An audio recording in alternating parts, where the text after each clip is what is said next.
I stared at the invitation for days. It was just a simple birthday, nothing fancy. Pizza, drinks, a few friends from college. How many of us are carrying invisible wounds? Our society often overlooks the silent struggles of many young Filipinos. I spent my 20s proving everyone wrong, that I didn't need a silver spoon to succeed. I was stuck at home with my family, jobless and uncertain of the future. It was during that time that I found Teo Na. I joined the team not because I had all the answers, but because I had questions. Questions that I was too afraid to ask before.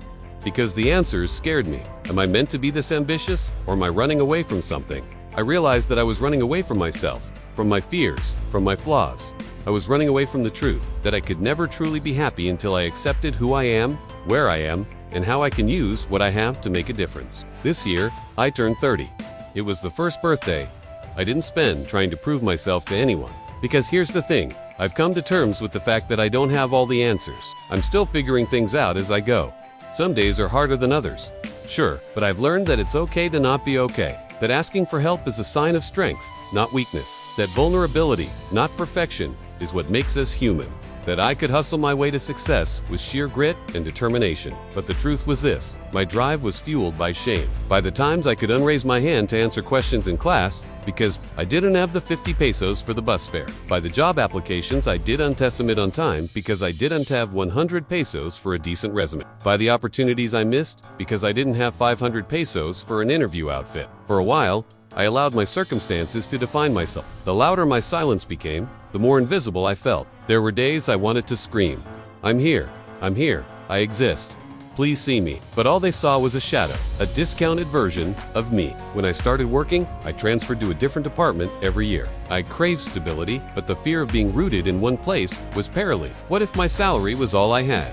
What if my colleagues knew my worth? I chased promotions like they were saving me, from one toxic boss to another, from one unfulfilling project to another. I always had something to blame when things went south, until I realized that I was the common denominator, that no matter where I went, I brought the same limiting belief with me. Being broke is something to be ashamed of. We pour our hearts out, hoping to make a difference, but sometimes it feels like our voices are lost in the crowd. Here at Teo Na, we believe that every story matters. We may not have all the answers, but we're here to listen. We may not be able to provide all the solutions, but we'll be with you every step of the way. So whether you're battling mental health challenges, trying to find your purpose, or simply navigating the complexities of life, know that you're not alone. Reach out, connect, and let's support each other on this journey called life together. Remember, it's okay to ask for help. It's okay to not be okay.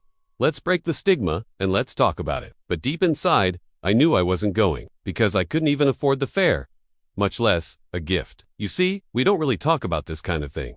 How being broke can isolate you, not just from opportunities, but from the people you love. She was my best friend, the one who stood beside me during thesis week, the one who cheered me on during graduation, the one who gave me a handwritten letter when I got my first interview. And there I was, ghosting her party because I had nothing to bring but guilt. I told her I was sick, a lie that hurt more than the truth, because the truth was this. I felt ashamed. Ashamed that at 23, I couldn't even buy a small token or show up looking decent. Ashamed that my pride kept me from saying, Wala na kasi akong pera. I spent that night scrolling through Instagram. Everyone was there, laughing, dancing, tagging her in stories. I tapped through every one, trying to convince myself that she wouldn't notice my absence, that maybe I wasn't missed. But the silence in my inbox said otherwise. I think what hurt most was not missing the party, but realizing how poverty makes you invisible. You start pulling away before anyone notices how empty your pockets are. Do you know how many unpublished writers are in this room? How many dreamers are silently struggling with their mental health? It took me months to accept the truth, that sometimes the only thing standing between me and my dreams is an amount of money I do want to have. When the pandemic hit, my world turned upside down.